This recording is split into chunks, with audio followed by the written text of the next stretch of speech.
Ya, Saya sekarang lagi masak, Pak. Saya tinggal demi gas. iya, Ya. yang di Bapak. Bukan masalah antri gasnya. Anak kami lapar, butuh makan, butuh kehidupan, Pak. Oke, Bapak ya. Akhirnya, warga meluapkan kemarahannya di depan Menteri ESDM Bapak Bahlil. Ya, begitulah Pak ya. Karena penjualan gas tidak bisa oleh warung, ya, tidak bisa oleh warung eceran, dan hanya bisa dilakukan oleh pangkalan. Dan pangkalan itu jarang di satu wilayah. Kadang-kadang di satu wilayah hanya ada satu. Ketika masyarakat mendapatkan kebutuhan yang sama dan serupa dengan waktu yang sama juga, akhirnya terjadilah tumpukan kebutuhan dan antrian. Kalau orang sudah ngantri, tentu capek. Kalau sudah capek, lapar, larinya adalah emosional, marah-marah dan lain sebagainya. Buktinya, Bapak Menteri kena semprot oleh seorang warga yang meluapkan emosinya karena kekesalan mendapatkan gas 3 kg yang begitu susah payahnya. Dan si Bapak ini telah mewakili kita semua ya, mengeluarkan unek-unek kita semua kepada Bapak Menteri. Oke, ini berawal dari kebijakan Pak Menteri ya, kebijakan Pak Menteri yang membuat semacam regulasi penjualan tabung gas 3 kg yang bersubsidi dari pemerintah, yang dilakukan hanya oleh pangkalan dan warung-warung tidak bisa menjual lagi gas. Karena kebijakan itulah akhirnya warga masyarakat merasakan kesusahan dan harus antri panjang.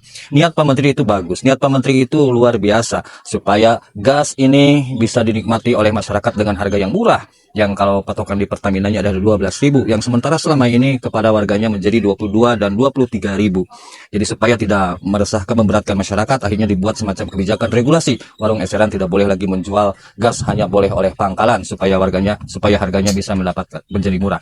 Tujuan yang mulia, gagasan yang baik itu untuk kesejahteraan rakyat, tetapi Bapak Menteri melakukannya secara sporadis ya, langsung begitu saja sehingga masyarakat mengalami shock. Nah, akhirnya dibatalkan oleh Bapak Presiden Prabowo Subianto. Ini kan memalukan. Seharusnya regulasi itu Bapak bicarakan dulu, Bapak kaji ulang dulu, kemudian Bapak buat dulu sistem yang begitu memadai bagaimana menjadikan warung-warung eceran menjadi pangkalan. Setelah itu Bapak jadikan uji coba kepada satu wilayah. Jika sukses maka terapkanlah di seluruh Indonesia. Kalau memang tujuannya bagus dan mulia, tapi dengan tergesa-gesa dan tidak dibarengi dengan wadah sistem yang kuat dan kokoh. Tadinya niatnya untuk meringankan warga, malah memberatkan warga. Lihat Pak, warga sampai antri begitu panjang. Dan kita juga lihat Pak, kita miris dan sedih melihatnya seorang bapak tengah malam dengan ibu mengayuh sepeda hanya untuk mencari sebuah tabung gas LPG 3 kg yang disubsidi oleh pemerintah. Ini bagikan seperti penjajah. Mereka ngantri bukan menerima sembako. Mereka ngantri bukan menerima titipan zakat fitrah. Tapi mereka ngantri membeli. Dan barangnya bukan berarti tidak ada. Tapi regulasi penjualannya inilah yang dirubah oleh Pak Menteri.